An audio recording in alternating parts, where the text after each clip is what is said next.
and let us all do we can to build a better future.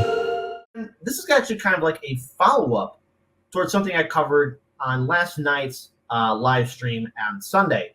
And it has to deal with Twitter censorship, YouTube censorship, Joe Rogan. So what is going on? So Joe Rogan apparently is joining Getter after Twitter bans Republican Congresswoman Marjorie Taylor Greene, MTG. That's right, she's being censored. And of course, so the podcast, Joe Rogan has asked his 7.8 million Twitter fans to join him on Getter, a competing platform founded by an ex-Trump advisor after Twitter deplatformed Marjorie Taylor Greene for supposedly spreading misinformation.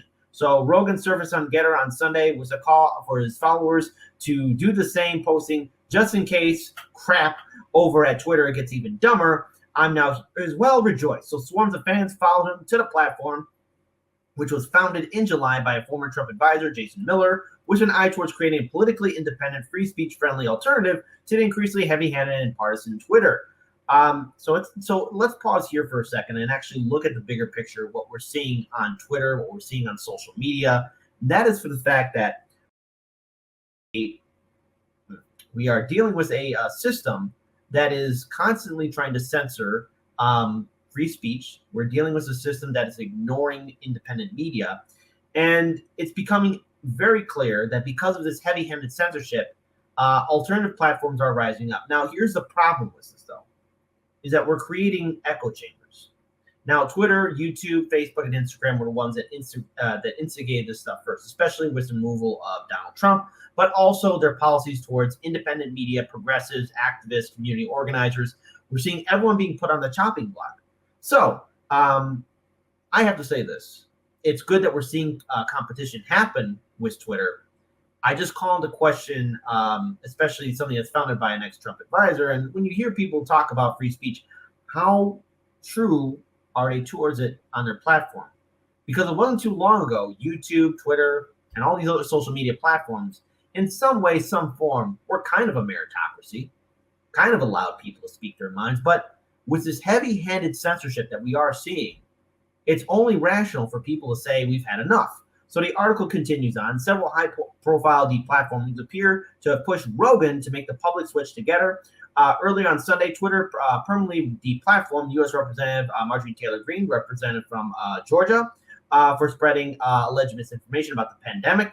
The Congresswoman claimed her account was suspended for posting statistics from the Vaccine Adverse Event Reporting System, a government-operated database that tracks the vaccine side effects. Again, quick side note, Marjorie Taylor Greene does have investments into Big Pharma as well. So, hypocrisy much. But hey, our politicians can be part of Wall Street and investing. More power to them, I guess, even though they got gold-plated healthcare and wonderful benefits and that insider trader information. So, it does bring up some question marks, but that's besides the point. So, again, Representative Greene's been outspoken criticism toward the Biden administration and COVID-19 policies, has made her a target for attacks from her Democratic colleagues who managed to strip her of her committee assignments over past tweets. Days before deplatforming Greene, Twitter also wiped out the account of Dr. Robert Malone, who was also on Joe Rogan's show as well. But that video, that interview that he did, was taken down by YouTube. Now, to be very clear, Rogan has a business relationship with Spotify. So there is a possibility that Spotify basically went to that interview and took it down, but it is suspicious that on how fast it was taken down, especially the fact that Rogan has such a very large YouTube channel. So there are some versions of it still available on YouTube. How long they remain up there has yet to be seen. So again, continuing on, he too was booted for spreading misinformation, a particularly ironic charge, given that his research forms the basics of the technology used in Pfizer's and Moderna's mRNA COVID-19 vaccines. However, Malone is increasingly vocal in warning parents against having their children vaccinated for COVID-19.